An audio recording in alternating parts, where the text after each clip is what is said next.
evening, everybody, and welcome to what is the second of our 5-part series of our public lectures in exercise medicine for healthcare professionals. This session follows on from a session we had 2 weeks that focused on adiposity, obesity and energy balance. And the title for tonight's session is Stress, Sitting Times and Physical Activity Caloric Equivalence. It's great that we've got 3 internationally recognised speakers from the School of Sport, Exercise and Health Sciences at Loughborough who will talk on topics beginning with Professor Amanda Daley, who will talk about using labelling of physical activity calorie equivalents for the purpose of weight management and public health. Dr. Nicola Paine will follow on afterwards and talk about the links between stress and physical health. And then we'll finish with Dr. Stacy Clemes, who will give an update on the scientific evidence around excess sitting and impaired cardiometabolic health. So without further ado, I'll pass you straight over to Professor Amanda Daley to begin her talk. Great, thanks, James. Right, let's just share my screen.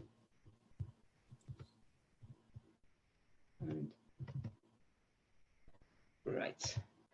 Okay, before I start, I just want to check that everybody can see the screen. Is that okay? James? Yeah, that's fine, Amanda. That's great. Okay, well, thanks everybody for coming along to listen to these talks tonight. I appreciate 5:30 isn't a great time to be talking about food when everyone's hungry, but hopefully I'll be able to provide an entertaining and interesting talk for everybody about PACE labelling. Just a couple of acknowledgements before I start. So I'm funded entirely by the Department of Health and Social Care via the NHR and also via ESRC, who provide us with funding too. Okay, so the title of my talk is, as you can see, how many minutes of walking does it take to burn off the calories in a pizza? So the purpose of my talk really is to set out some of the evidence around whether or not PACE labelling is a good idea in terms of public health and weight management.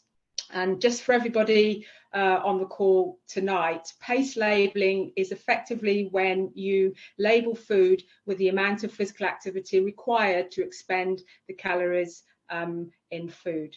So I'll set out some of the evidence and I'll also set out some of the concerns that have been raised about the introduction of PACE labelling as well, and that's particularly around eating disorders. So I'll tackle that head on towards the end of the talk too. Okay, so I thought I'd start a little bit talking about current labelling. So I've just got here some typical kinds of labels that you will see on foods in the supermarket. And if we go to the pizza on the right-hand side, we can see that we've got red segments, amber segments and green segments. And I'm kind of arguing that that's actually quite hard for the public to understand because we have all colours of the traffic light system in place. And the other thing we need to think about here is that the food or the pizza is labelled with half the amount that actually is contained in the pizza. So the public have to work out what the full amount of nutrition would be for this particular pizza. Not least, they're only given the information for half the pizza for calories.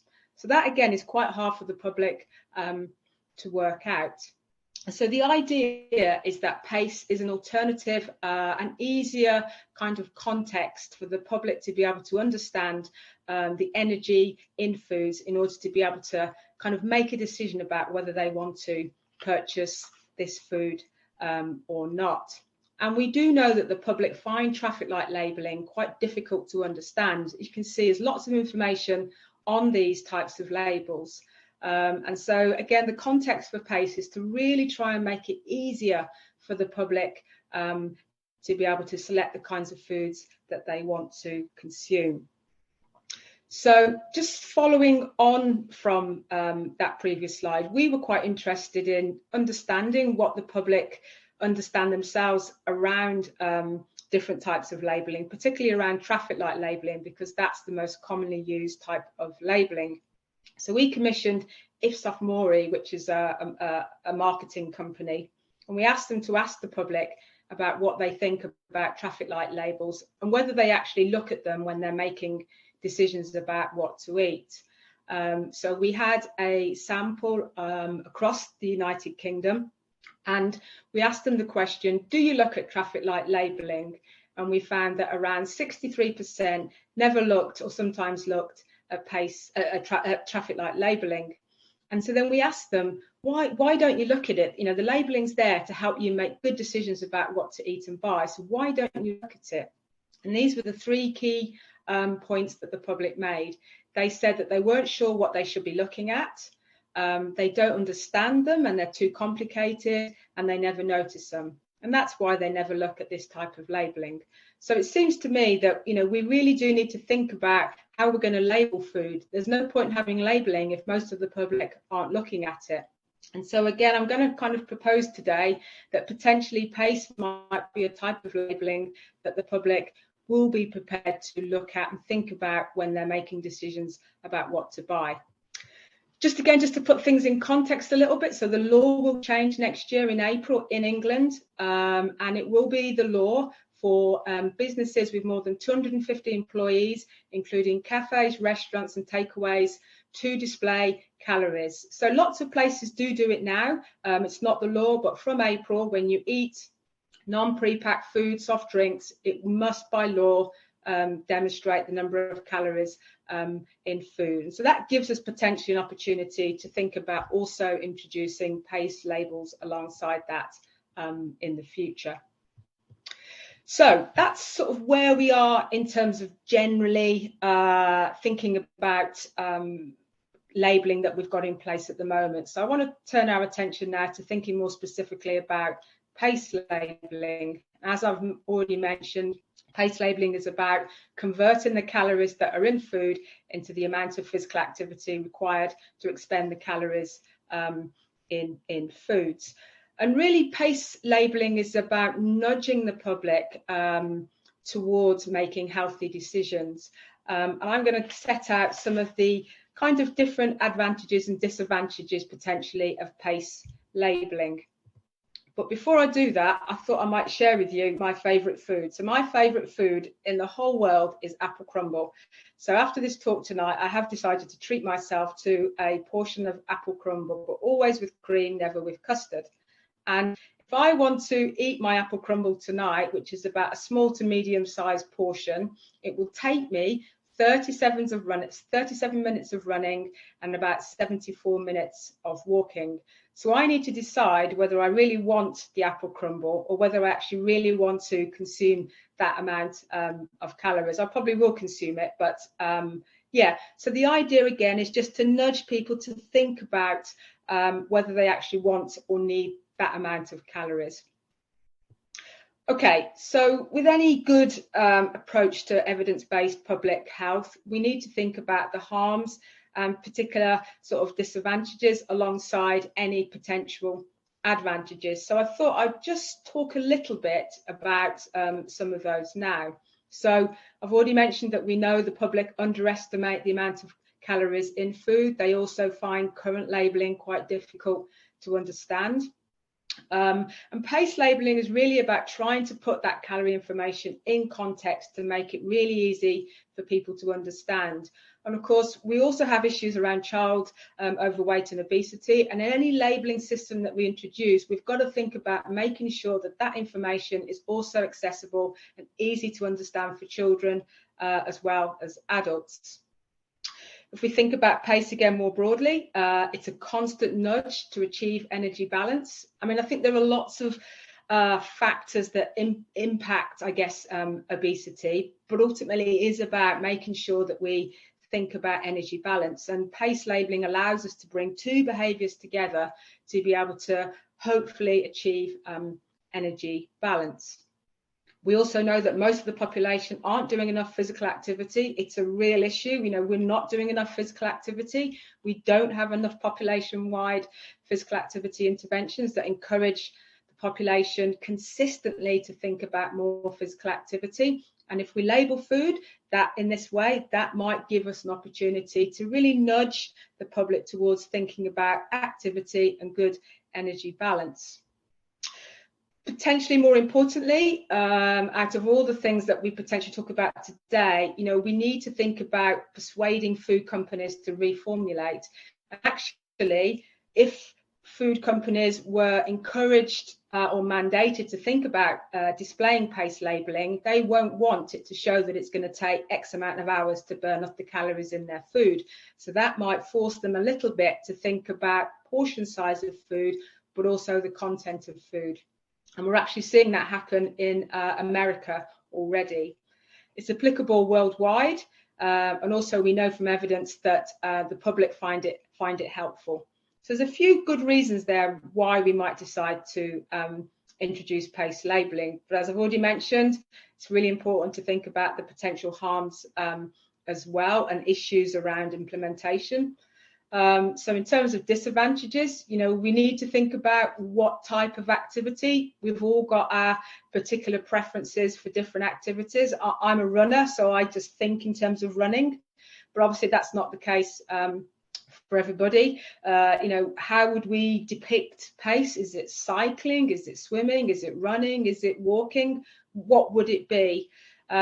And I think overall we're probably looking at walking, because it's an activity that's accessible to most people, and most people understand the dynamics of walking.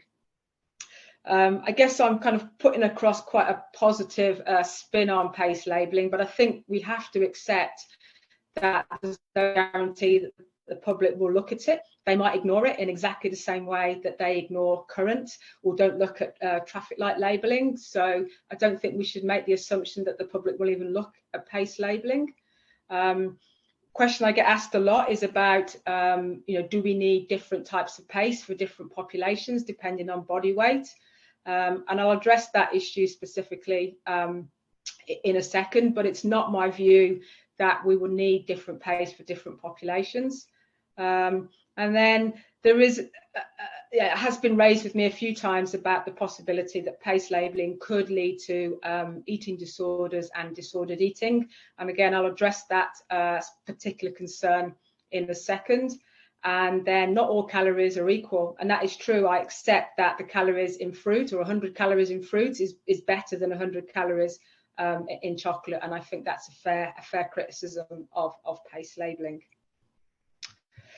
Okay, just a bit about what PACE labelling isn't. PACE labelling isn't about, or doesn't seek to persuade the public they should expend everything that they consume. That's not its purpose. Its purpose is to provide a regular nudge about thinking about good energy balance, and thinking about what we're consuming and the amount of activity that we're doing each day. It's also not suggested that PACE should replace existing labelling, but complement current labelling. No labelling will be perfect in every context for every person. We're always trying to weigh up the benefits for the population overall. So I think we have to accept that it won't be everybody's cup of tea, but ideally it might be something that would be useful for most of the population. And also I definitely accept that PACE labelling will not solve obesity, and I'm not sat here today suggesting that it will, but I'm suggesting that it might be one thing that we can put in the toolbox that can help us address this issue of overweight and obesity in the population. Okay, so what evidence do we have then that PACE might even be a contender or something that we might want to implement with the public? I'm just going to talk about some of the evidence that we've collected around PACE labelling, and be interesting to see what people think about this towards the end. So we conducted a systematic review of all the studies around the world. So all the randomized studies that have taken place around the world, we collated them in a systematic review, and we found that in studies where PACE labelling was present, that reduced the number of calories that the public selected for consumption by about 65 relative to when there was no labelling in place. So the initial evidence from systematic reviews does point towards the possibility that PACE might be useful in nudging the public towards a reduction in their calorie intake. So if we just put that into context, well, you might think, well, gee, 65 calories isn't very much. That's about the calories in a biscuit. But if we think about the fact that we eat 3 meals across the day, so that could rack up to around 195 calories. And then if we equate that across the weeks and the month, that's around just under 6,000 calories per month. And that equates to around 1 kilogram per month. So you might be sitting there thinking, well, actually 1 kilogram per month isn't very much, but it's really crucial that we think about small changes to health. Small changes to health across the population are really, really important. So just because something's small doesn't mean that we wouldn't want to implement it. And actually, if we got most of the population to lose 1 kilogram per month, that would make quite a substantial difference in the prevalence of obesity over the population. And actually, small changes or small amounts of weight loss are important for diseases too. Okay, and then another trial that we conducted a couple of years ago now. I know it's a little bit early to be thinking about Christmas, but I'm going to catapult you forward into Christmas just for a minute or two. So Christmas is a really high risk time for people gaining weight. We eat many more calories and we do a lot less physical activity. So we were interested in trying to prevent the public from gaining weight over Christmas because it's this high risk time. We decided that we were going to give them PACE information about festive foods. So you can see in the table there the different mince pie, chocolate roses, Christmas cake and so on as part of a broader intervention. And we found that the intervention group that got this PACE information actually were much better in terms of preventing weight gain over this high risk time relative to the comparator group that only got a leaflet. So we are getting evidence from randomized controlled trials to suggest that PACE could be a way of helping the public manage their weight. I'm going to skip that and just going back to the Ipsos Mori survey that I talked about at the beginning, the UK-wide nationally representative survey. So we were interested again to help us think about what the public think about different types of labels. And so again, we asked the public different questions about PACE labelling versus traffic light labelling. And these are the questions here that you can see. Interestingly, you can see that the public actually prefer traffic light to PACE labelling by around 10%, which I thought was interesting. But actually, when you look at the questions beneath it, easy to understand, more likely to catch your attention, and pretty crucially, which one is more likely to help you avoid high-calorie food and drinks? It was PACE by quite some margin. So whilst the public might prefer traffic light, it's PACE that they're saying is the type of labelling that would actually improve their health in terms of avoiding high-calorie food and drinks. So I think that's an interesting sort of set of results that we need to consider in terms of implementation of PACE too. Okay, so then another question is, well, which locations should we put PACE labelling? And again, we asked the public about this and which types of food and drinks would they prefer. So in terms of foods, you can see it was the really high energy dense types of foods, chocolate, cakes and ready meals. And then for drinks, again, you can see sugary, fizzy drinks, energy drinks, milk frappes, all the things that we just have to get the public to reduce in terms of consumption. So I think it was interesting that when we asked them about PACE, they actually chose these types of foods as the ones where they felt it would be most useful, the very foods we need to get the public to reduce. And then alongside that, we asked them about locations. Again, where do you think PACE would be most useful? Fast food, supermarket, takeaways, and vending machines, all the things that you often, or the locations that you will often see, high energy dense, discretionary type foods, again, all the places that we need to try and reduce. I thought it was interesting that people weren't keen on PACE in pubs. They want to go and have their pint and enjoy their night out and not be worried too much about PACE. Okay. So just to finish up with, I'm going to talk about some of the concerns around PACE, and I'm going to talk firstly about eating disorders and disordered eating, and then I'll go on to talk about whether we think we need a variation or whether we need to vary PACE labelling according to people's different body weights. So we'll start with eating disorders. So I think this is a legitimate concern. I think it's always important when you're thinking about implementing any new public health intervention that you weigh up the pros and the cons, and you think about the advantages alongside the disadvantages. But I think we have to be mindful that the number of people that are overweight massively dwarfs the number of people that have eating disorders. That's not to say that eating disorders isn't a really important issue that we have to address, but we've got over 60% of the population who are overweight, and many people who are overweight are dying of diseases that could be prevented. And so we've got a responsibility to those people too. So I personally don't think it's a case of either or. I think we need to make sure that we've got interventions in place at a population level to try and help the public, whilst also trying to address issues around eating disorders. And I think it's the case that we probably do need more support for people who have got eating disorders. But I don't think that we should withhold an intervention that most of the population could benefit from. I think we need to think about helping those that might experience some harms from it.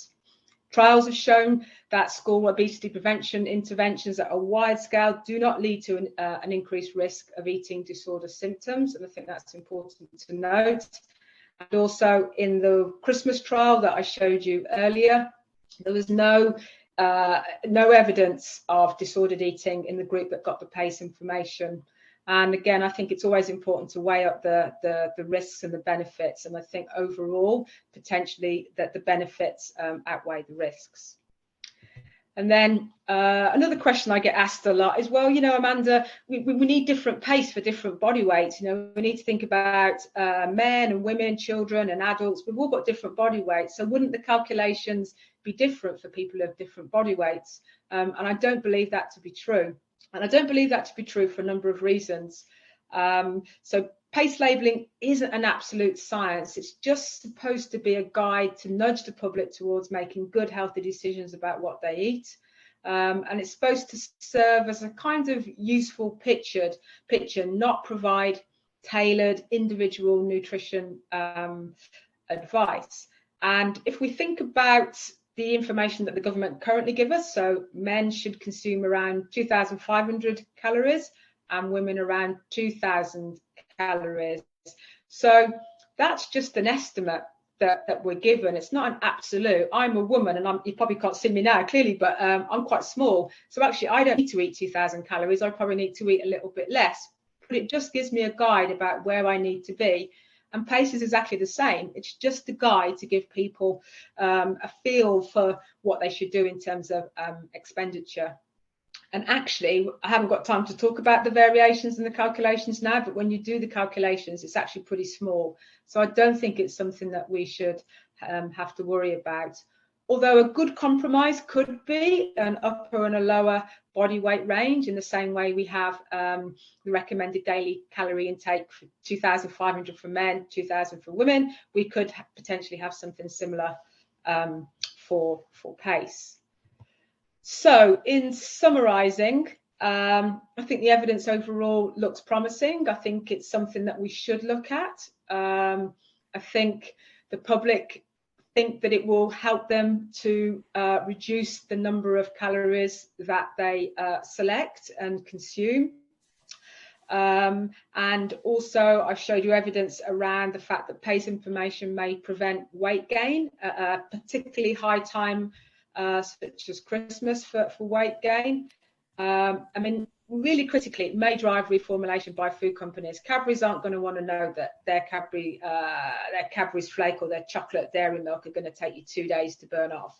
And so that will encourage companies to really think about how they're making their foods. And I think, you know, it may well be an opportunity worth pursuing and worth thinking about, particularly in the broader context that the public think that it might be useful for them. So just to conclude, you'll often see me on Twitter talking about all things related to health and pace and physical activity and making small changes to improve our health. And if you're interested in some of the other work that we're doing, you can go to our Climb website on the Loughborough website and find out some of the other work that we're doing around pace labelling too.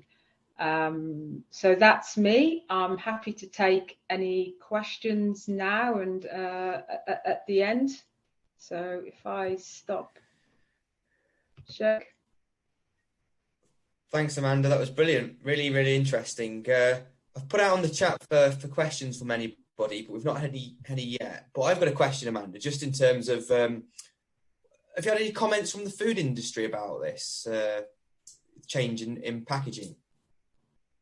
No, we've tried to engage with a few companies, but they're not that keen on pace, interestingly, because it may mean that they have to reformulate their foods. Although, as I say, in America, reformulation has occurred.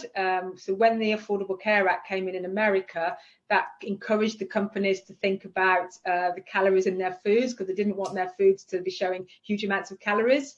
And so we are starting to see.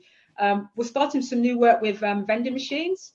In actual fact, we've had some good buying vending machines companies prepared to work with on running a trial, which is good to see. Vending machine, it's only junk, and it's easy junk. So I think if we can start to work with vending machines, that will be excellent.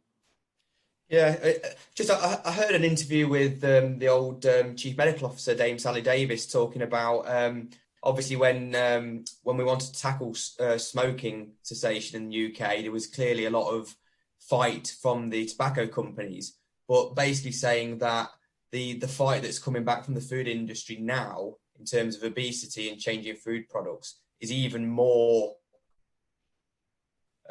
potent or even more strong from the food industry.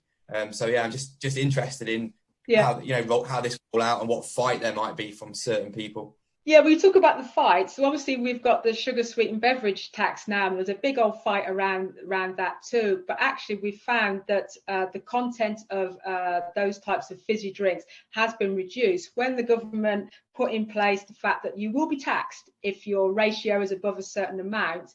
Lo and behold, all the drinks are below the threshold, and we're finding that the population are consuming less fizzy drinks and less sugar.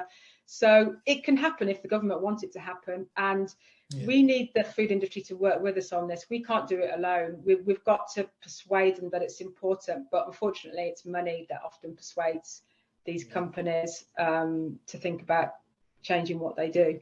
Yeah.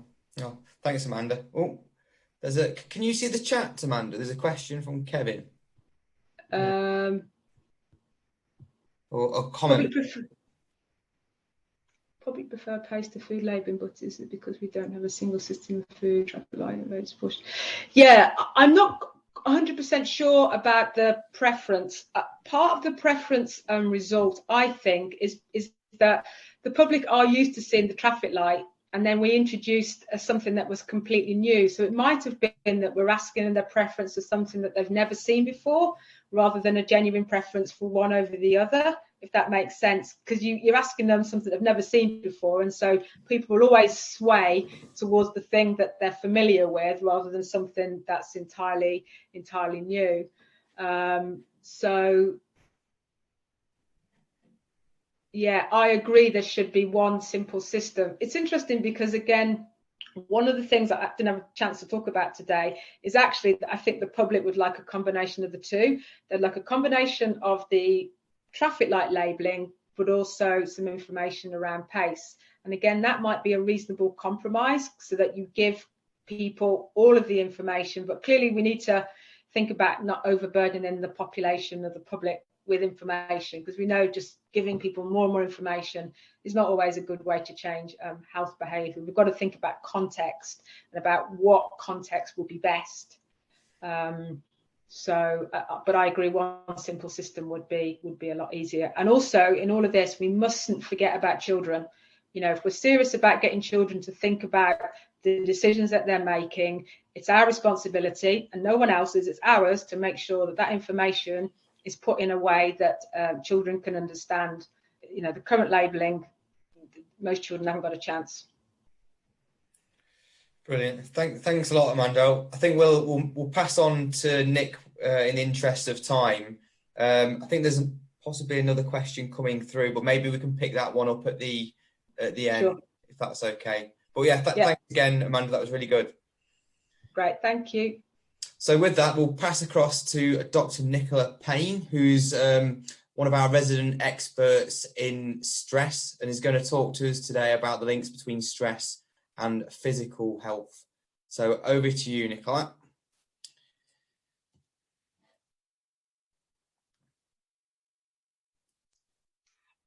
Okay, thanks James for the welcome there. I hope everyone can see the title slide that I am going to start off with tonight, where I'm going to be talking about something we can probably all relate to a reasonable degree, which is psychological stress. And in this talk, I'm going to break this down into three sections where I start to talk initially about what psychological stress is and how we physiologically respond to episodes of acute psychological stress. I'll then start to talk about why this is important, and with a particular focus on our short-term physiological changes to these episodes of psychological stress that we go through routinely, and how they might be important in the context of our long-term health. And throughout this talk, there is going to be a very much of a focus on cardiovascular disease. So I hope that that's of interest to folks, particularly as I move through to the last part of the talk, where I'll present some really interesting new data that's coming out in the last couple of years regarding potential sex differences in some of the responses that we have to acute psychological stress, and what the implications those might be in the context of future disease risk. So before we get into some of the literature, what I wanted to do is to just start off by talking about, well, what is stress? Because it's something that we probably all know what it is to feel under episodes of stress, but actually it's quite tricky to pin down a definition of this. And perhaps one of the most famous definitions, or certainly one of the most famous researchers in the field of stress, was Hans Selye, who back in the 1950s defined stress as a non-specific response that perturbs homeostasis. So homeostasis is this state of resting equilibrium or balance that our bodies are trying to maintain throughout the course of our daily lives. And if we get a disruption or a perturbation to that state of homeostasis, that's when we start to see responses within our body and our physiological systems to try and get us back to that state of balance. And that's what we think of then when we're talking about stress, is that disruption to that homeostasis and how our bodies respond to it. Now, if we think across our sort of daily lives about the things that can potentially disrupt that homeostasis, broadly this falls into two categories of demands versus coping abilities or resources to meet those demands. Now, if we think across our daily lives, some of the demands that are placed upon us could include workplace demands, things or issues related to familial or friend relationships, and some of the different scenarios or situations that we find ourselves in relation to that. Demands might also encompass things such as financial obligations, our own physical and mental health, and also as well environmental factors. Now, demands that are placed upon us, of course, are varied, vary from person to person, and maybe even vary from day to day, which means that stress can take many different forms and differ from person to person. Now, thankfully, when those demands are placed upon us, we all should hopefully have a suite of coping abilities or resources that we can use to help us meet those demands. Now, our resources can include physical aspects, so things like our health status and energy that we have to tackle that particular demand. From a mental or psychological viewpoint, that could include perhaps our self-esteem, our perceived control over that demand, maybe even our morale. And of course, we have skills, hopefully, that will enable us to rise to that occasion, to meet those demands that are placed upon us, as well as support networks, including social support that you might get from family or friends, or even more social networks, and also as well the time that we have to meet that particular demand. And I don't know about you, but if I feel like I've got quite a bit of time to meet a demand, I tend to feel less stressed about something, whereas if it's a last minute deadline, that's when stress levels I may feel like I'm under a higher degree of stress. And similarly to demands, our coping resources differ from person to person, and that means that for a given situation, some individuals might find that particularly stressful, whereas other individuals might not find that stressful at all. So when we think of stress, then, if we have this imbalance between the demands that are placed upon us and our ability to cope, this is when we would perhaps feel like we are under a period of stress. Now, throughout this talk, I'm going to be focusing on short-term episodes of stress rather than chronic stress. And these short-term episodes of stress are things that routinely affect us. We go through these stresses on a daily basis. Back in 2018, the Mental Health Foundation undertook a survey where they found that 3/4 of individuals reported that at some point they felt so stressed that they were either overwhelmed or unable to cope. And there's some examples up on the slide here of different images that perhaps reflect some of the short-term stressful encounters that we go through on a daily basis, whether it's completing an exam or taking a test. Maybe you're having an interview, or you're delivering an important presentation at work, or you might even be just stuck in traffic and trying to make sure that you're in a given place at a given time. And that sort of short-term, as I said, those short-term stresses, we encounter them on a daily basis, and they often only last for a few minutes. And interestingly, it might not necessarily be the stress or the event itself that's stressful, but what we perceive to be happening. And so as part of dealing with those events that are placed in front of us, we go through appraisal processes where we firstly weigh up whether we feel that this event that's happening, is it important to us? Do I care about it?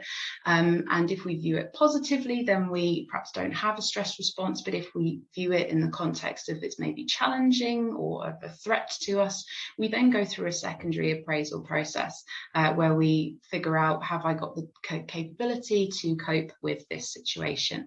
And if we feel that we do, again, we perhaps don't feel particularly stressed by it. But if we don't, that's when we might have a physiological response to that stress. And that, of course, is Lazarus and Folkman's transactional model of stress.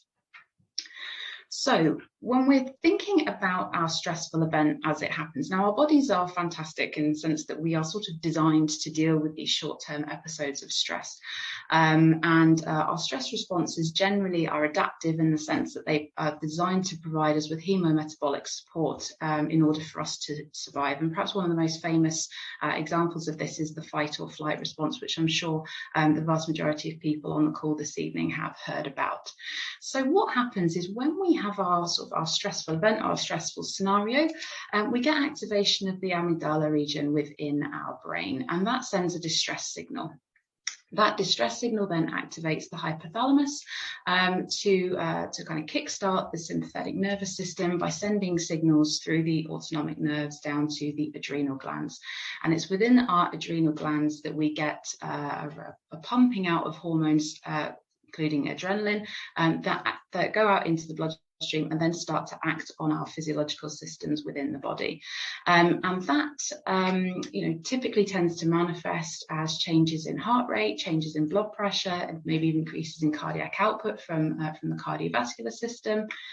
We also often see increases in breathing rate, increases in tidal volume as well. So that's the amount of air that we're breathing in and out. Although in some cases you might end up with a shallower depth or rate of breathing where you don't get as much air in as you would like. And that can then lead to hyperventilation. That's particularly more likely if you've got someone who's prone to anxiety and to panic attacks. The other thing that we typically tend to see as well is a release of glucose into the bloodstream, which is then used to supply energy to all parts of the body. After that initial kind of surge of adrenaline subsides and we get these physiological responses, then the hypothalamus in our brain activates the second sort of stage of the stress response through the HPA axis, where we get cortisol release.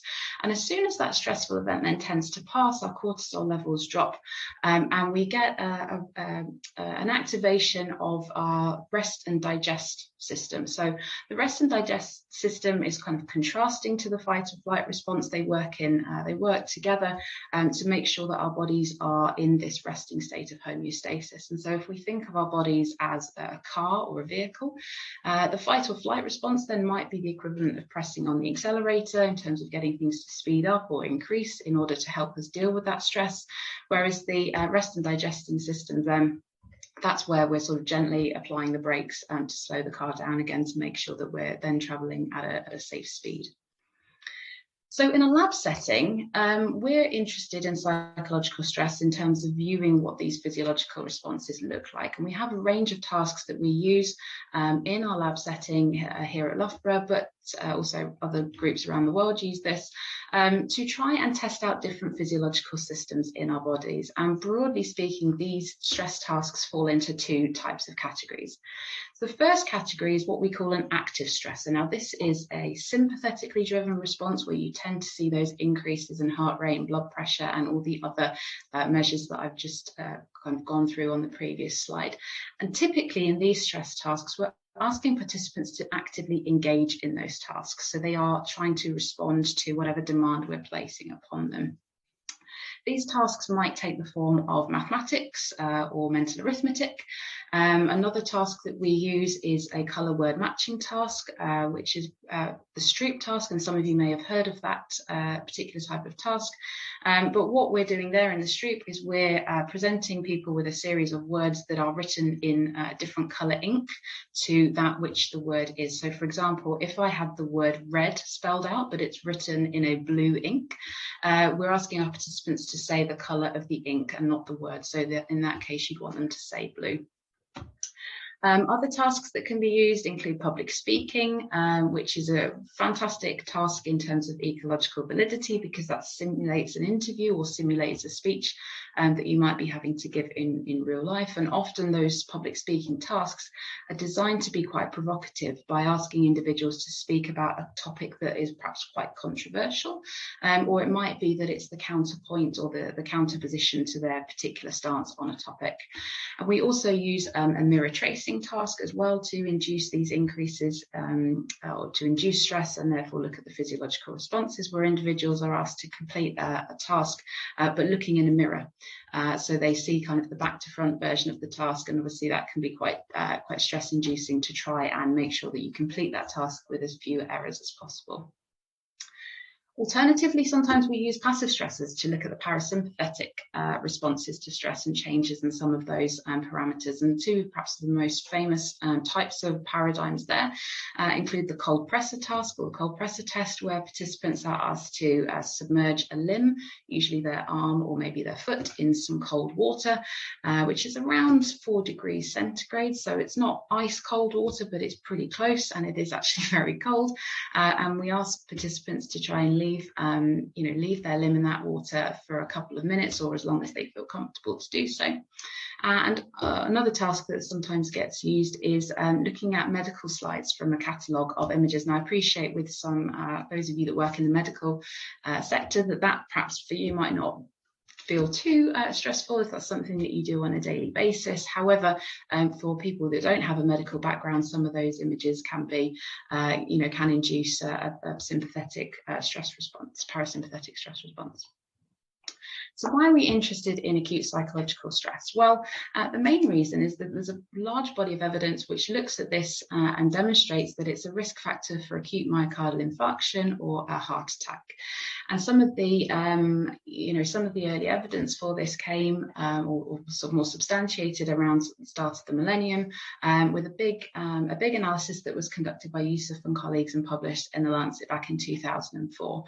And what they did was they looked at series of cases where people had myocardial infarction, and also compared those to individuals that didn't have myocardial infarction, and wanted to look at the potential risk factors for acute myocardial infarction in a global analysis. So this had 52 countries included in the analysis, and at the time it was one of the biggest sort of data sets out there that looked at this. Now, if I said to people, could you name me risk factors for a heart attack, most people would probably be able to check off things like smoking and high blood pressure, diabetes and abdominal obesity, as you can see here on the slide. But what was particularly interesting here is that psychosocial factors here on the final pillar of my graph that I've created here, that was also a really strong risk factor for acute myocardial infarction, and that included psychological stress as part of that. And if you look at the bars, the height of the bars here, you can see that psychological stress actually is a larger risk factor, or had a higher impact in terms of risk of acute myocardial infarction compared to things like abdominal obesity and hypertension, things that we know of as being very strong traditional risk factors. And so that was one of the, as I said at the time, one of the largest studies that that showed that we should be concerned about psychological stress in the context of heart disease. Now, this might seem somewhat of a slightly frivolous example, but actually, quite surprisingly, even watching football could be stressful enough to potentially induce a heart attack. This was a study that was conducted by Doug Carroll and colleagues at the University of Birmingham, and it got quite a lot of press coverage at the time for reasons that will probably become quite evident as I talk a little bit about the study. Now, I don't know if anyone remembers the 1998 Football World Cup, but it was held in France. England qualified for the tournament, and they played 4 matches during that tournament. The first match that they played was against Tunisia, where they won. The second match was against Romania, where they lost, I believe it was 2-1. And then they beat Colombia to move through to the round of 16, where perhaps very famously they played Argentina and they lost in a penalty shootout. Now, what Carol and colleagues did was they wanted to examine whether the stress of watching particular football matches was in any way linked to admissions to hospital for a heart attack.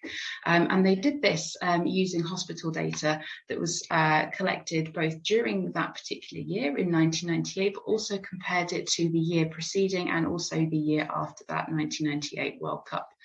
And what they found was that when England won, there didn't seem to be any relationship or any increased risk of admission to hospital for a heart attack. And even when England lost against Romania, when they, it wasn't a kind of a winner-take-all match. It was somewhat stressful, but not super stressful in terms of drama or in terms of implications if England lost. There was also no increase or relationship with myocardial infarction admission. But within the 2 days that England lost on penalties and to Argentina, there was a 25% increase in the likelihood of hospital admissions for myocardial infarction. Now, interestingly, because they wanted to check and see whether this was, something was happening, was this just happening to heart attacks, or was this happening to other hospital admissions as well? Interestingly, they looked at stroke, they looked at road traffic collisions, they also looked at deliberate self-harm, and there were no relationships there or increases in admissions for any of those causes. It was just the myocardial infarction. So again, some evidence there that actually psychological stress may be really important in potentially triggering a heart attack. And interestingly, this isn't just something that affects England football fans. This has also been shown in Dutch cohorts, and it's also been shown in German populations as well.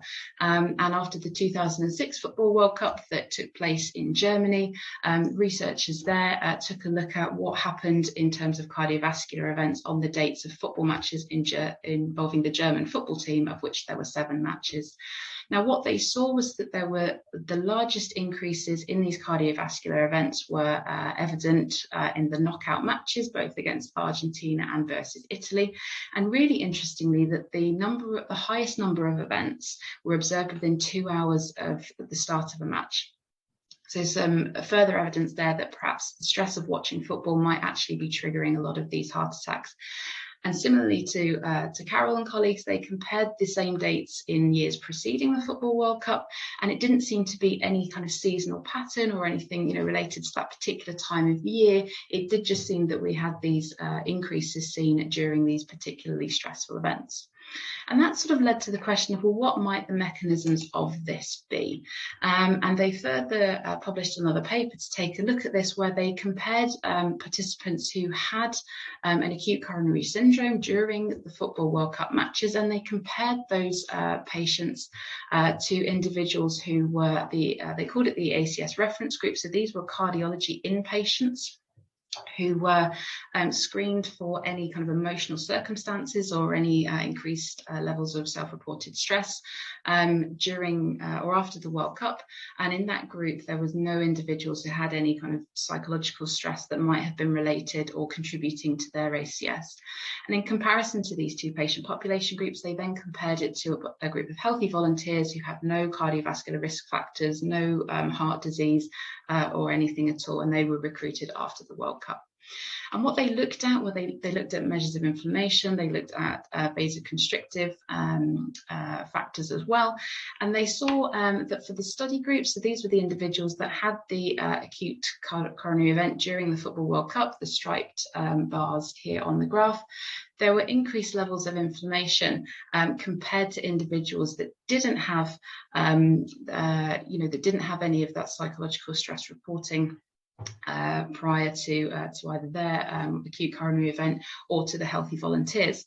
And that indicated that perhaps, inflammation and vasoconstrictive mediators might be in combination underlying some of this increased risk.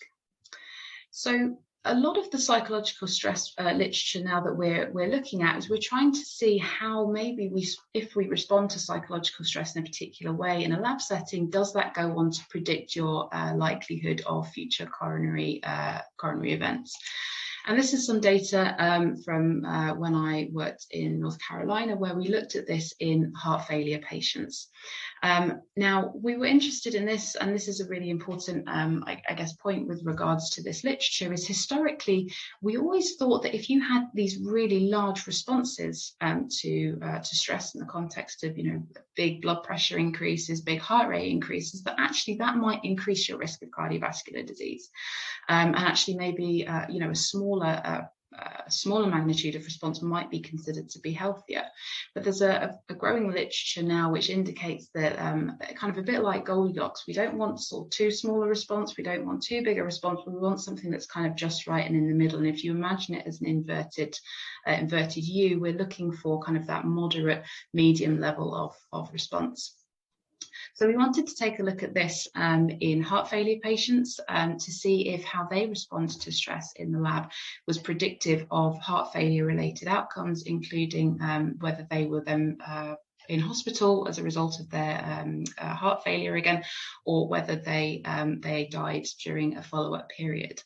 So for this study, we asked people to come in and we got them to complete a public speaking stress task, where they were asked to talk about some reasonably controversial topics, which for time I won't mention now, but I'll talk about that if anyone's got any questions on that later. And what we did was we measured blood pressure throughout that stress task, and then we followed our patients over a 5-year period to see if how their blood pressure changed in the lab under that stress task was in any way related to their likelihood of cardiac outcomes over time. And what we saw is that for both systolic blood pressure and for diastolic blood pressure, there was an inverse relationship with the risk of death or cardiovascular hospitalization. So people who had higher blood pressure responses to stress seemed to do better in terms of having a lower risk of death or cardiovascular hospitalization over time. And what we started to perhaps consider with regards to this, this literature is actually maybe how we respond to stress is some way indicative of our cardiovascular health. And if you're able to respond, having some moderate increases in blood pressure, it might actually indicate that your autonomic function or your autonomic system is working pretty well, and that might be an indicator of likelihood of future disease. Some very hot off the press data from colleagues in Switzerland has just also demonstrated that how our blood biomarkers respond to stress might also be important in predicting our future cardiovascular disease risk. Now this is in individuals who have hypertension, so they're perhaps already at risk for future cardiovascular disease, but they're the populations that we really need to be studying to ensure that we can perhaps try and intervene in those population groups. Now, what they found in this study is that in response to a short lab-based task, which was a mental challenge combining sort of a series of mental arithmetic challenges with elements of socio-evaluation, they found that your blood lipid profile and how that blood lipid profile responded to stress was predictive of future cardiovascular disease risk. And specifically, the increases in clotting factors, such as D-dimer, increases in markers of glycemic control, such as HbA1c, and markers of acute inflammation, such as interleukin-6, were all related to an increased risk of that. Now, that seems to suggest that not only should we be concerned about the cardiovascular system and how it responds to stress, but we should also be taking a look at our blood biomarkers as well, to see if we can use that data to perhaps highlight individuals who might be at increased risk of this. So I'm going to just take the last few minutes to talk about potential sex differences in our responses to stress. And the reason that this is very important in the context of cardiovascular disease is we know that there are sex differences in cardiovascular risk profiles, but also outcomes of cardiovascular disease between men and women. And whilst overall there is generally a decline in the rates of coronary heart disease and mortality, which is a good thing, this rate of decline generally appears to be lower in women than in men, and particularly in younger women, where actually, we're starting to see the very small decline or smaller decline in coronary heart disease mortality.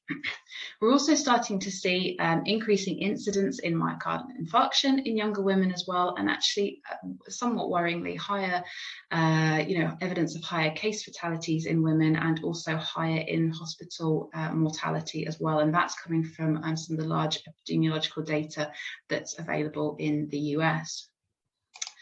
Now, if we think back to that study that I talked a little bit about earlier, where we looked at, or Yusuf and colleagues looked at psychosocial factors and how they're important as risk factors, what you can see here from this graph that I've generated is over here on the left-hand side, where we're looking at younger adults. We're seeing sex differences in the impact of psychosocial factors, where for women in the darker bar, it does seem to have a greater attributable risk compared to men. And whilst this is also a similar pattern in older adults, the actual percentage of attributable risk is greater in younger women. So we really want to better understand the mechanisms that might be underlying this in younger women. Now, Viola Vaccarino is doing a lot of absolutely fantastic work out in the States looking at this, particularly looking at myocardial ischemia and how stress responses in women with myocardial ischemia or existing heart disease might be important. And some data that was published a few years ago looked at individuals who had stable coronary heart disease and put them through an assessment of inducible myocardial ischemia. Now, myocardial ischemia is a sort of a laboratory-based proxy for a myocardial infarction in a real-world setting. Essentially, we're looking in this context at restriction of blood flow to the heart. So is the heart getting all the blood that it needs under particular stress challenges or stress profiles? Now, in her data in this study, what they found is that women generally had a more adverse psychosocial profile than men, but actually there were very few differences in both medical history and also existing coronary heart disease risk factors. Now, what they did was they put their participants through a speech task as a mental stress task, and then looked at ischemia prevalence and severity in women compared to men. So here on the graph that I have, they looked at something called total reversibility severity score, which is an indicator of ischemia. And essentially, the higher the number, the more ischemia that you're seeing. And as you can see here from the graph, women had a higher or disproportionately larger amount of ischemia under conditions of mental stress compared to men. And interestingly, in their analysis, what they did was that they looked at, for every 10 years of decreasing age in this population, what was happening. And they saw that the rate of ischemia, the total reversibility severity score, was actually greater as you kind of reduced age. So this was a particularly prominent issue in younger women, and also that in their data, the incidence of mental stress-induced ischemia was higher than it was for men. Another mechanism that we're interested in, or we should be paying more attention to, is vasoconstriction, which is generally more pronounced in women who are undertaking or having a myocardial ischemia. And then we're looking at mental stress effects. So in this study, again, there were 313 patients, all who had a recent myocardial infarction, and they looked at peripheral arterial tonometry as an indicator of vasoconstriction. So a lower PAT ratio indicates greater vasoconstriction. And there was an increased likelihood of constriction for women versus men, which is interesting and important to note, because we were starting to hypothesize, or starting to think, that maybe peripheral vasoconstriction might actually be somewhat reflective of what's going on in the coronary vessels, and could potentially indicate greater coronary vasoconstriction.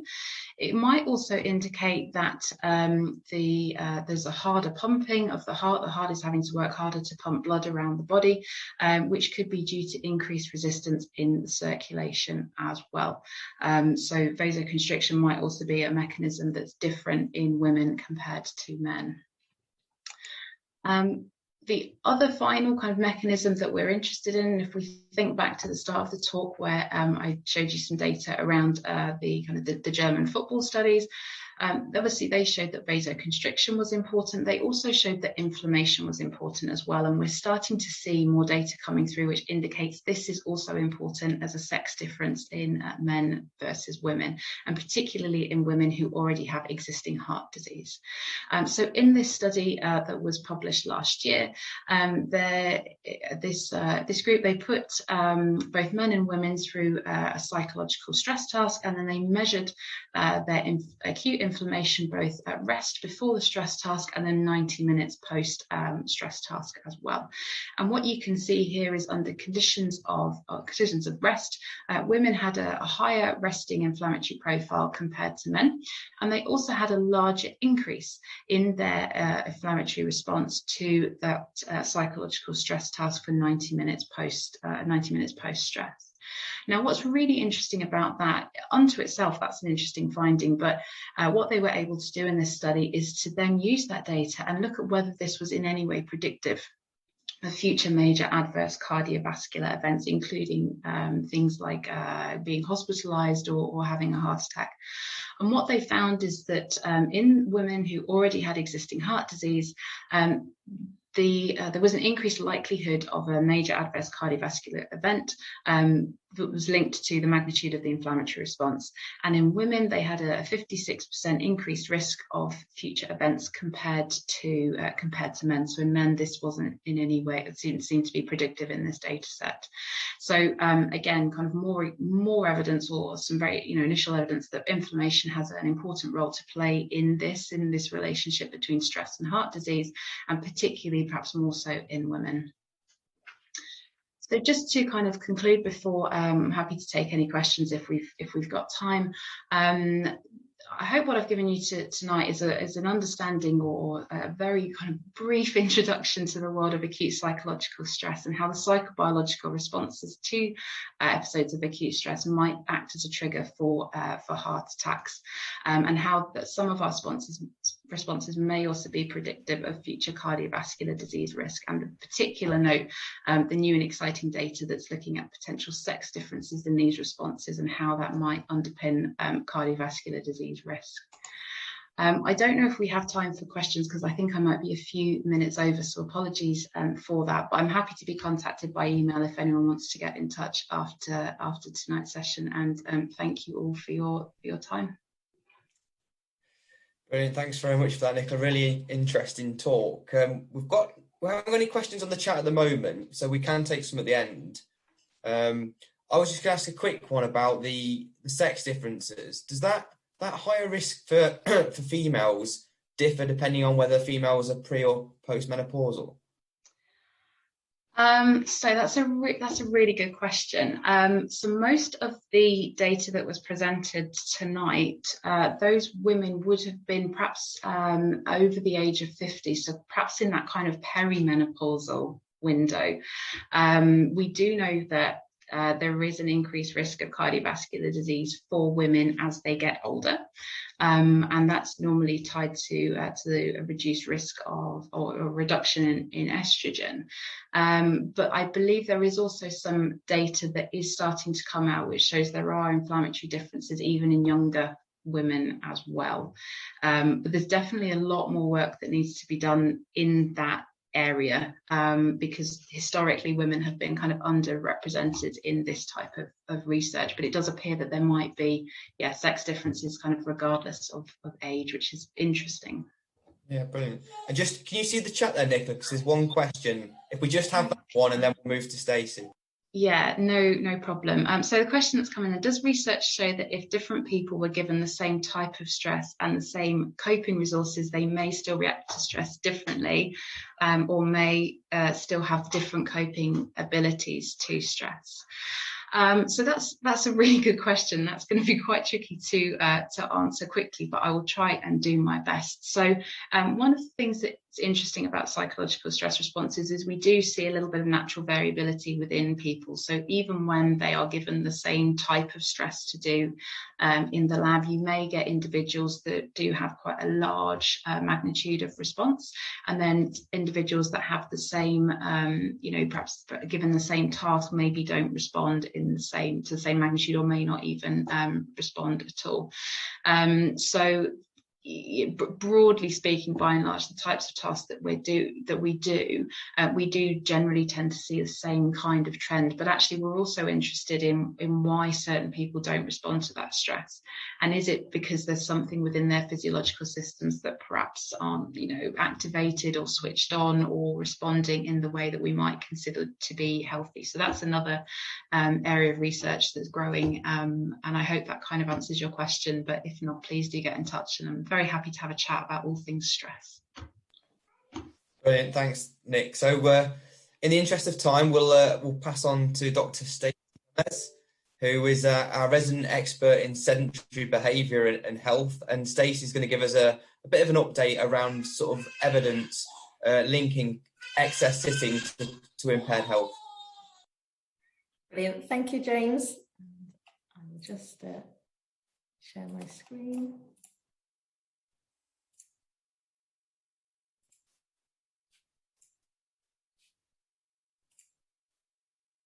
Okay, can everyone see my slides okay?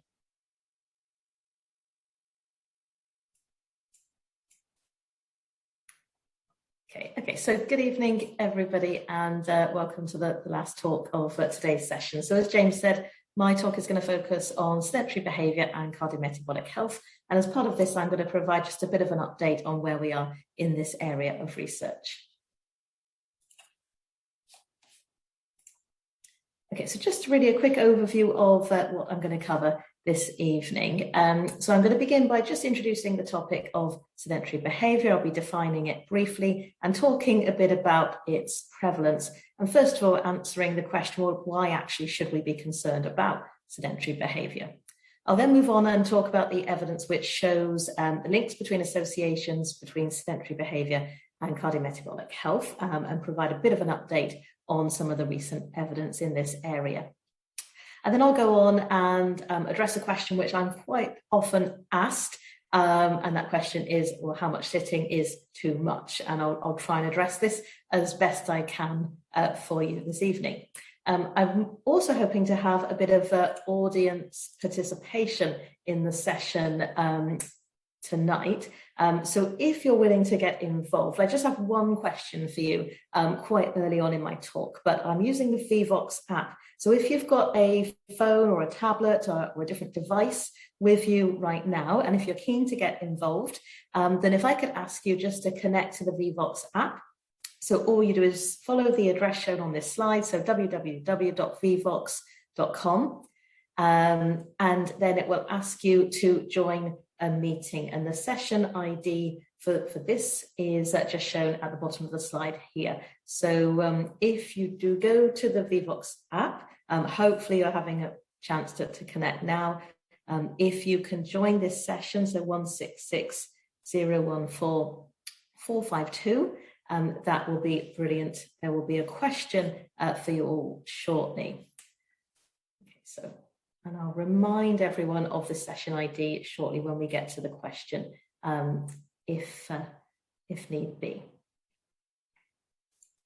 Okay, so I'll just move on now and talk a bit about sedentary behaviour and provide a bit of an introduction to this. So first question is really, what is sedentary behaviour? Interest in sedentary behaviour has really increased a lot in the scientific literature over the last 20 years or so. So this is a relatively new discipline of study, and it's obviously very exciting because evidence is still very much emerging. There's been quite a lot in the popular media as well on sedentary behaviour over the years as our knowledge of the links between sedentary behaviour and health has increased. So a recent definition proposed for sedentary behaviour is that sedentary behaviour is characterised by any waking behaviour which has an energy expenditure of equal to or less than 1.5 metabolic equivalents. And the behaviour has to be undertaken whilst in a sitting, lying or reclining posture. So there's two important parts of this definition. The first is the recognition that it involves low levels of energy expenditure. And the second part of the definition regards to posture. So obviously sedentary behaviour doesn't apply, for example, to cycling. So if you're sitting on a bike cycling, you're obviously expending more energy than you would do at rest. So that isn't classed as sedentary. So sedentary is very much any activity that you may do while sitting, lying or reclining, and also expending low levels of energy. And if we think about our day-to-day lives, a whole proportion of what we do on a day-to-day basis does involve high volumes of sitting. So again, if we think about maybe our work environment, a lot of people nowadays are employed within kind of office-based settings, or perhaps more recently due to the COVID pandemic, a lot of people are working at home. If we think about how we travel to and fro places, lots of people rely on motorised transport to get from A to B, which of course involves sitting. We have, again, quite a large proportion of the workforce involved in more kind of sedentary-based jobs associated with driving-based activities. Then if we think about what we do in our leisure time, again, lots of our leisure time is spent in a sitting posture, either perhaps watching TV or engaging in screen media, or socialising with friends, family, visiting kind of places such as the cinema, etc., that eventually we're getting back into doing now as restrictions have eased. But in general, if we think about our day-to-day routine, we know that it tends to involve a large amount of sitting. And again, as we'll see shortly throughout this talk, this seems to be having consequences for our health. I just want to mention briefly a couple of other definitions to kind of really help set the scene when we talk about sedentary behaviour and health. So another common term, which we use now in this field of research, is physical inactivity. And in the past, if people didn't meet physical activity guidelines, they tended to be referred to as being sedentary. Whereas now we've started to move away from that. We refer to people as sedentary if they spend a long proportion of their time sitting. Whereas if people don't meet activity guidelines, then we should refer to these individuals as people who are physically inactive. Because you can actually have people who are highly active, they might meet activity guidelines, but they might also spend a lot of their time sitting, so they would still be classed as highly sedentary. There's also the topic of screen time, and obviously nowadays with tablets, smartphones, etc., lots of people spend a lot of time on screen-based behaviours. So again, it's important to distinguish screen time, but also if we think about screen time, it's important to highlight that actually time on screens can be spent both in a standing posture or in a sitting posture. So screen time now doesn't always refer to can always be referred to as time spent sedentary. It might involve standing. So these are just a couple of important terms I wanted to mention. Okay, this is the time now for kind of a bit of audience participation, and I just have a simple question for you if you've been able to connect to the Vivox app. And my question to you is, how much time do you spend sitting on a typical work day? So again, if you are able to connect to the Vivox app, then that would be brilliant. So again, just I've got some responses coming through, which is great. If you need the meeting ID again, it is 166 014 452.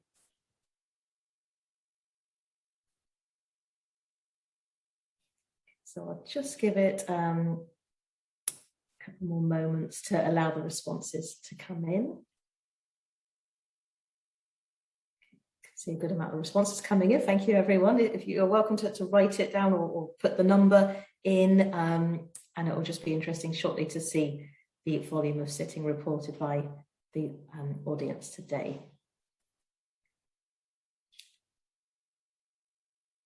Okay, so just a final recap of the meeting ID. So 166 014 452.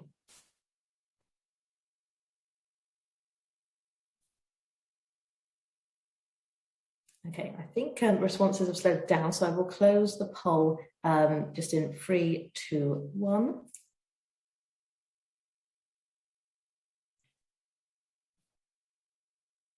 And hopefully we shall see some answers shortly. Okay, brilliant. So we've got some responses. So the number 8 is coming up quite large, which would suggest that, again, a lot of people here are saying they sit for around 8 hours a day. We've got some people saying 14 hours, 12 hours, 9 hours for a long time. And again, a few people sitting a bit less, 2 hours. So this is great. Thank you for those replies. And it's good to set the scene and see roughly how long people spend sitting. Okay, so sedentary behaviour certainly is a highly prevalent behaviour. This is some data collected from the Health Service for England in 2008, when individuals were invited to wear a device, an accelerometer on their waist, which estimated how much time they spent sitting and in different intensities of activity. And you can see from this that around 70% of waking hours were spent sedentary.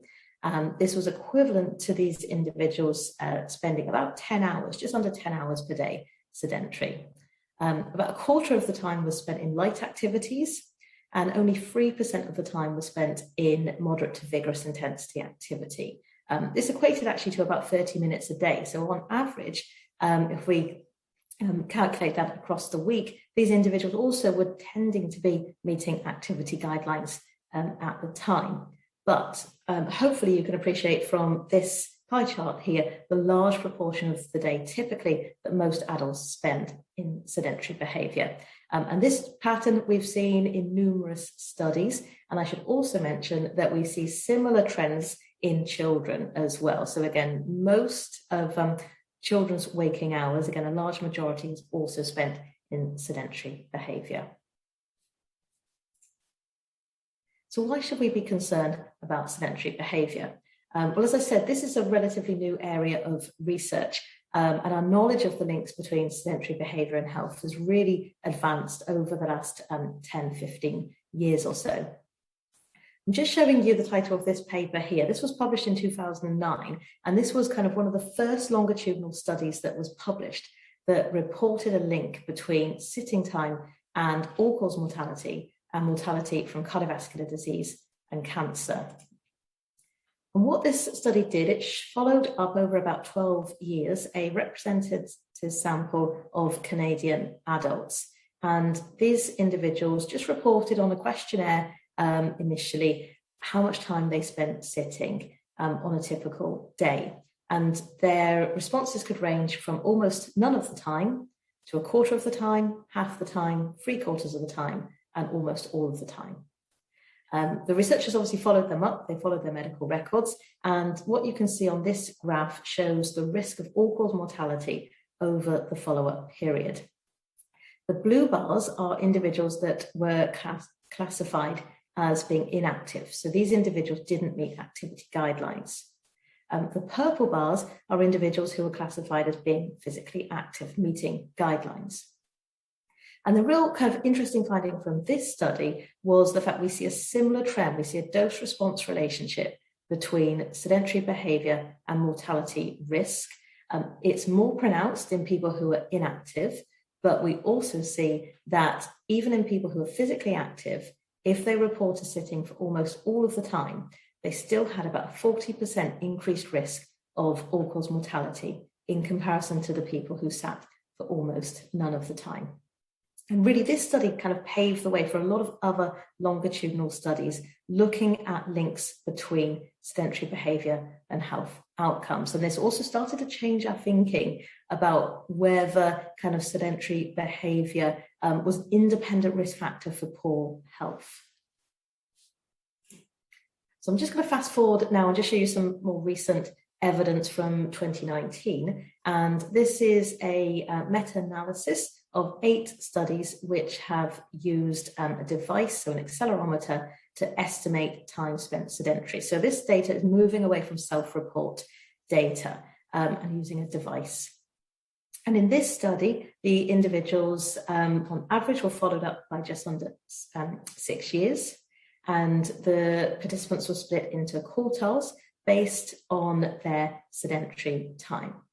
And again, you can see from this graph that we have a dose-response relationship between sedentary behaviour and risk of all-cause mortality, with individuals in the highest quartile, so those reporting, or those being sedentary for almost 11 hours per day, so 650 minutes, just shown on this bar chart here. This suggests that these individuals have about 163% increased risk of premature mortality in comparison to the reference group, who were in the lowest quartile.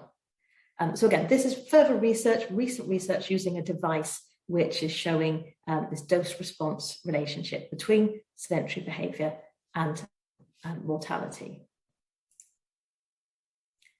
Okay, so just quickly, I'm going to give you a bit of an update on some of the latest data linking sedentary behaviour to cardiovascular disease risk and poor metabolic outcomes.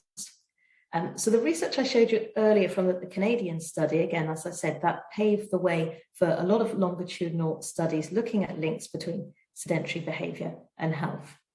And in 2015, Biswas and colleagues collated all the findings from those studies in a systematic review and meta-analysis.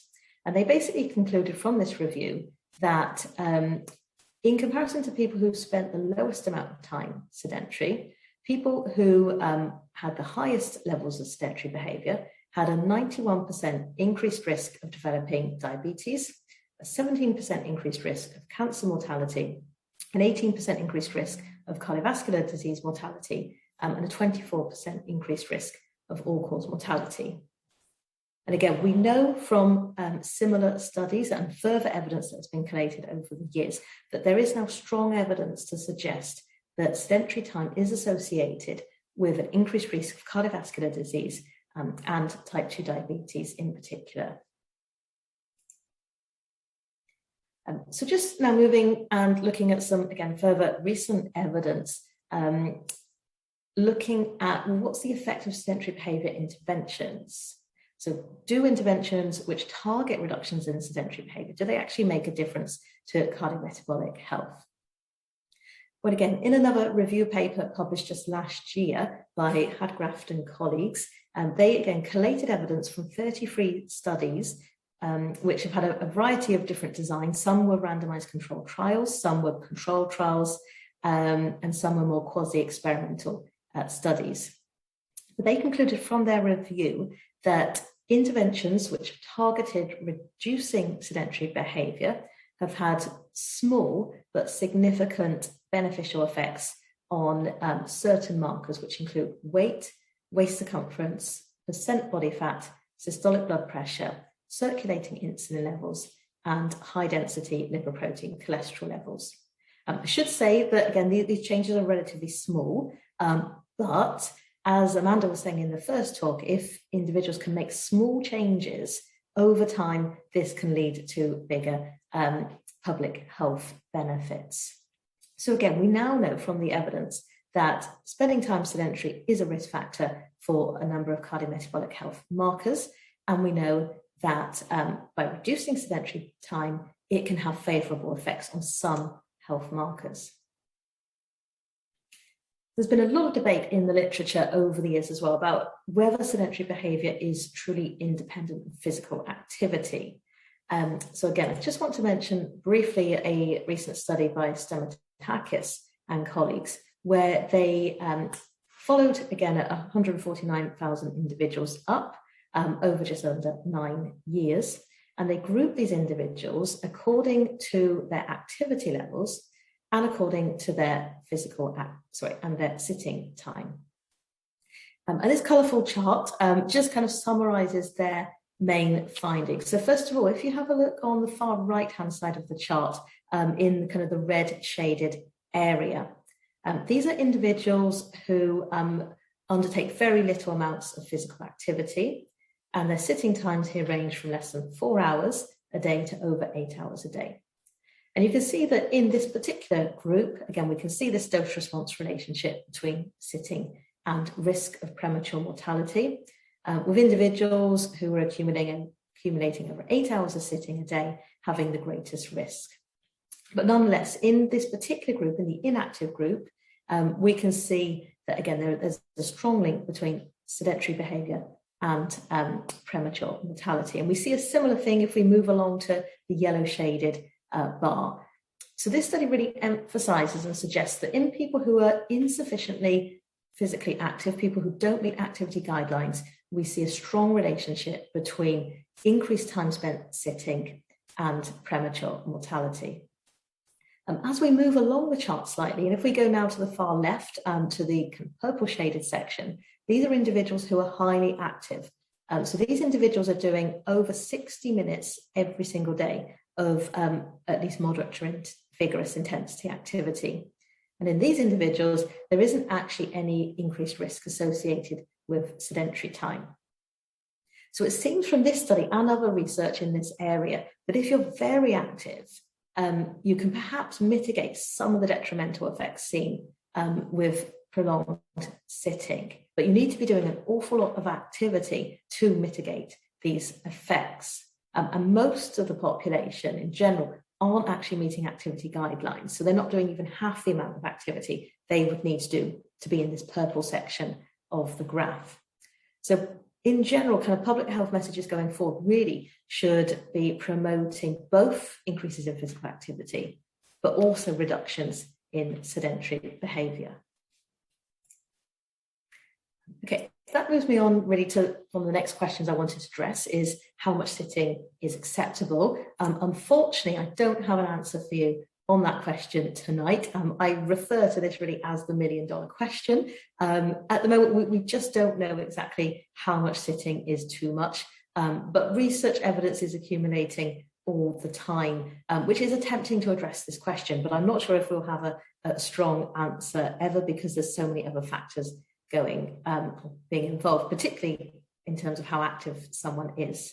Patterson and colleagues have kind of attempted to address this question, again, based on another review, and they have suggested that for all-cause mortality and cardiovascular disease mortality, a threshold of sitting between 6 to 8 hours per day seems to be an important area where risk is substantially increased.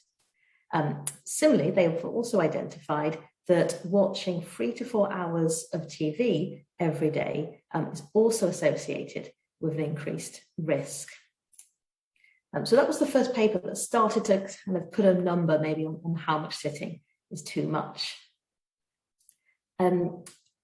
Again, another recent study, this is the same data from the device-based measures study I showed you kind of very early on. And in this research by Eklund and colleagues, they found that there seems to be a stronger link between sitting and premature mortality in those who are sitting for certainly over 9.5 hours per day.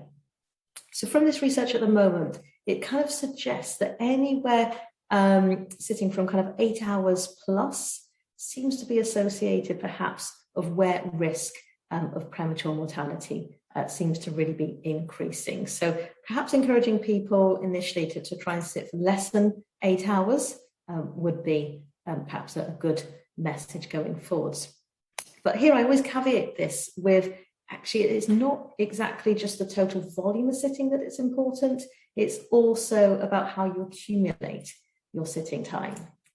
And just to kind of illustrate this briefly, what I've got on the screen here are just some heat maps showing different postures of individuals. These 2 individuals, and the blocks of red on these heat maps, each column, I should say, represents a single day. So we've got 8 days of data reported here. The blocks of red refer to bouts of prolonged sitting. And there's lots of evidence which suggests that if you accumulate your sitting in prolonged bouts, this has detrimental cardiometabolic health outcomes.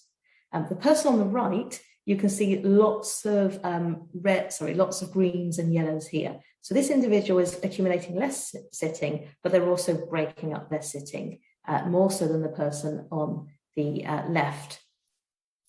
So again, just to summarize some of the kind of experimental evidence, the lab-based evidence on breaking up sitting. The first study in this area was conducted in Australia by Dunstan and colleagues. And they basically had 3 different conditions where they got people into a lab. They gave them, after a steady state period, they gave them a test drink. And then in the first condition, these individuals remained in the lab and sat uninterrupted for 5 hours. They collected blood samples every hour. Now, on 2 further conditions, they came into the lab, they followed exactly the same procedures, had the same test drink, but this time, over the 5-hour period, they interrupted their sitting time every 20 minutes. In one condition, it was interrupted by 2 minutes of light walking, and in the third condition, it was interrupted by 2 minutes of moderate intensity walking. And the key findings from this study were that when sitting was regularly interrupted by either light movement or moderate movement, they saw favourable reductions in blood glucose and blood insulin levels. And the key finding here was that actually the intensity of the activity didn't matter. Just breaking up sitting here seemed to have beneficial effects. I should add that this study was conducted in individuals with overweight or obesity. So this was in a higher risk population. But again, following this early study, a lot of studies have been conducted which have replicated this protocol of breaking up sitting. And it's now widely acknowledged that if you regularly break up sitting, this will lead to favourable changes in metabolic parameters, particularly in blood glucose control, with most of these effects, or the biggest effects, seen in individuals who are at risk. So diabetic patients, individuals who are inactive or overweight or have obesity. And just to really quickly summarize some of the other research in this area on breaks, I wanted to highlight this study because this study shows that perhaps you don't even need to be standing to have the beneficial effects. So McCarthy and colleagues showed that actually interrupting sitting with bouts of arm ergometry also led to favourable changes in blood glucose control. So here the individual remained seated, but their energy expenditure increased through arm ergometry. And then just some very recent reviews which have come out. They've also shown that, again, prolonged periods of sitting have been shown to lead to vascular dysfunction in arteries of the lower limb, but not the upper limb. And again, further evidence suggests that if you regularly break up your sitting, this can actually prevent this disruptions in vascular dysfunction occurring. So quick kind of a few little tips that I kind of would suggest on breaking up sitting, and a lot of these tips have been geared towards kind of home working. So some general advice that I would suggest is if you are seated for a prolonged period of time, try and break up your sitting every 30 minutes or so. Take a standing or a walking break. Just walk around kind of the living room, the kitchen for 2 minutes at a time. Stand or walk if you're on the phone. So if you've got a telephone call, walk around where you are while speaking, or walk around or stand up whilst checking your phone. Try and alternate your working posture if you can. This is actually a picture of my makeshift standing desk whilst I've been working at home. And perhaps actually relevant to this audience, myself and colleagues, including Amanda, who's actually leading this research, we're doing a study currently looking actually at standing desks in GP practices. Also stand and stretch regularly, and try and drink more water, because that will also encourage you to have to move around a bit more. And then just finally, Dunstan and colleagues very recently adopted or suggested adopting a staircase approach to patients to help people gradually move from spending long periods of time sitting into kind of standing and moving. And they suggest a gradual process should be adopted. So encouraging people initially to just stand and move around, and then gradually, as people kind of get used to that, promote increases in light activity, which eventually then can lead to promotions of more time in moderate to vigorous activity, which over the longer term should hopefully lead to increases in cardiorespiratory fitness. But they definitely very much suggest a gradual approach. Finally, I'll just leave you with kind of the WHO, the World Health Organization updated activity guidelines, which have quite a strong emphasis on sedentary behaviour. And this is a really good document which summarises the latest evidence on sitting and health outcomes. But again, it's very much recommended now in numerous guidelines throughout the world that individuals should reduce the amount of time they spend sitting and interrupt their sitting with regular movement. And I'll just again leave you with of the other part of these guidelines on moderate to vigorous activity. And I'd like to say thank you very much for listening this evening. Brilliant. Thanks for a very interesting talk there, Stacey. It's great to get an update on that particular topic. If anybody has any questions, please either put your hand up or paste them into the chat. There's a comment in the chat at the minute from Kazim. I'm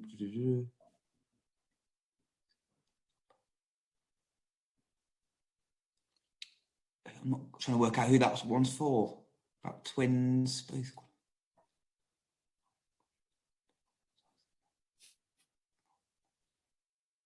There's a question for you there, Stacey. Mm-hmm. Yeah, I think I can see it. It's a really good point. So let's see. One twin does all the exercise in the morning. Twin 2 does this in 2 blocks, morning, afternoon, both sit in front of a lap 10 hours a day, each time. Is the risk the same or different? Really good point. I would say that based on the evidence, the twin that does his activity in 2 blocks would reduce their risk slightly, because perhaps they are less likely to be accumulating large volumes of time spent sitting. So again, there is a bit of evidence that suggests if you might be active, you might do a good amount of exercise, but then if you spend kind of the rest of the day in prolonged sitting, you can still be at increased health risk. And particularly some of the recent evidence as well, looking at disruptions to vascular function, is quite interesting. There's another question from Bob there, Stacey, about whether the evidence could impact on bodies such as Sports England and where funding is allocated. I think that's a really good point. Certainly, I think funders have been more obviously aware of the detrimental effects of sitting, and for example, some of the work we've been involved with, which is funded by the National Institute of Health Research, a couple of years ago, they actually did have a specific call for sedentary behaviour research. So I do agree kind of with Bob's comment, and I think that perhaps as kind of government bodies become more aware of this, we hopefully may see increased funding for kind of different studies for different sports, which just promote movement as opposed to kind of maybe the traditional, more vigorous sports we might see. On that topic, I guess there is quite a lot of interest recently in kind of more low intensity sports, particularly for older adults, such as walking football, for example. That's something that's taken off recently.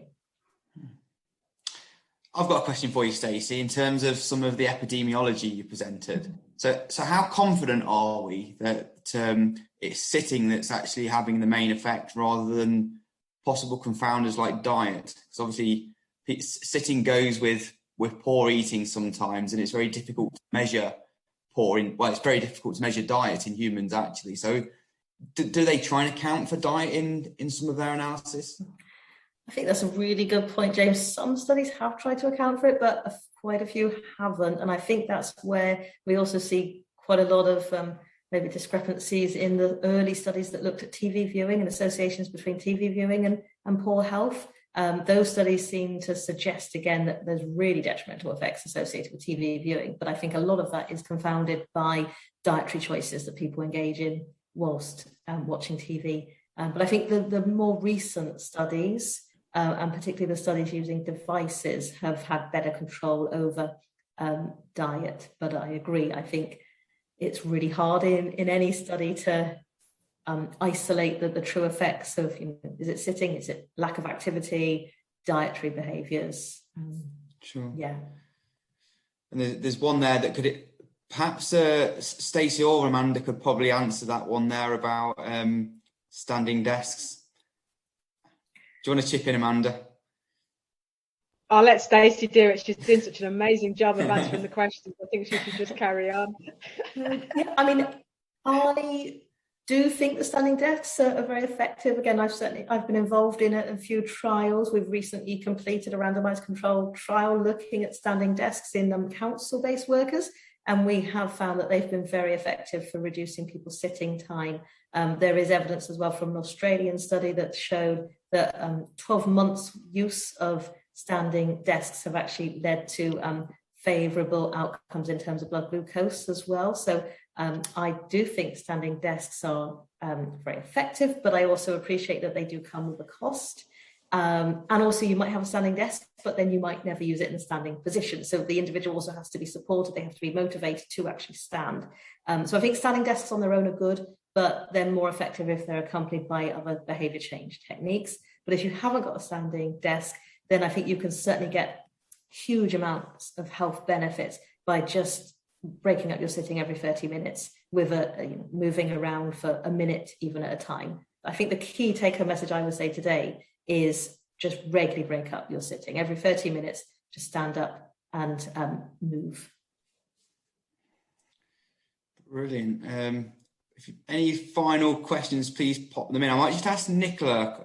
I had a question, Nicola, about, you sort of alluded to it in your talk. So you talked a lot about cardiovascular disease, but like inflammation seems to be quite a prominent mechanism linking stress and physical health. So is there any other information in terms of possibly epidemiology around other conditions, besides sort of coronary heart disease?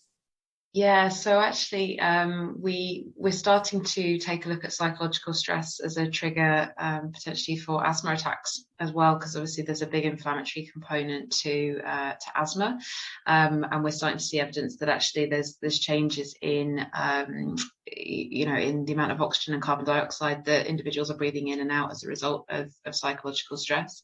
There's also a big body of literature relating to diabetes as well, and looking at some of the inflammatory changes and markers of glycemic control that are observed in that population group. And it's quite a nice segue actually to answering or following on from the question that Stacey just answered, is that one of our studies at the moment, which we've just completed, we've been looking at breaking up sitting time before psychological stress and seeing how that may influence the stress response. And we're seeing that in one of the studies we've looked at, that the higher amount of sedentary behaviour you engage in on a daily basis, that seems to be related to an increased inflammatory response to stress. So that would maybe long-term be considered not particularly good for your health profile. And actually in the study that we've just completed and it's under review at the moment, we're breaking up that sitting time seems to positively impact on blood pressure. under psychological stress as well. So there's a little nice overlap there between the work that Stacy and Amanda have been talking about this evening, in that it's often not just your resting health profile that these lifestyle changes can positively influence, but also as well your stress responses as well. Right, thanks, Nick. And Stacey, there's another one that's coming for you there. I think you kind of alluded to that, but perhaps just clarify your thinking on that question for Aziz. Okay, yeah, I was just kind of typing a quick response as well. I've seen a question from Sinead asking about have the trials looked at musculoskeletal health as well as cardiovascular health? Yes, so one of the recent studies that I've been involved with, the randomized control trial with council workers, we did look at musculoskeletal complaints, musculoskeletal comfort, and we did find that people that use the sit-stand desk had improvements in musculoskeletal health as well. And then I think, yeah, just the next question. So even if I do regular exercise, should I interrupt my sitting? Yeah, my kind of take home, my suggestion is you should always interrupt your sitting. So perhaps no matter how much exercise you do, you should still regularly interrupt your sitting time. I appreciate, I think in this question you mentioned that it's quite hard to concentrate, and I am guilty of this myself actually. When I'm working and if I'm really into something, I find it really hard to actually break up my sitting as well. So I don't want to break my concentration, but so I'm as guilty as this as anyone, but I definitely think yeah, my advice would be always, wherever you can, try and break up your sitting time. Probably one of the worst things you could do is sit for, say, an hour at a time without a break. I think there's one that's just come in, possibly. There's one for you, Amanda, there, I think. Please can you expand if research established what it was about the traffic light label system that people found confusing? Is it the multiple? Yeah, so in terms of the information, if we think back to one of the traffic light labels that I showed, there were actually 15 numbers on the burger. So if you think you've got 15 time numbers on every single item that you buy in the shop, for a weekly shop, you'd probably be there for about 3 hours if you looked at every number on every label on every food item that you purchase. So I think people are also confused about multiple traffic light. So when something's green and amber and red, does that mean that it's good to buy the food or not? And what actually is the traffic light system referring to in relation to the food? Is it calories? Is it fat? Is it salt? What is it? So I think those are some of the things that the public have said. And also some of the public have also said that they don't actually understand what is 300 calories. What does that mean? What's 600 calories? What's 1,000 calories? There's no context, it's just numbers. And so they want some context around those particular numbers in terms of what it means for them. So those are the kinds of things that have been said.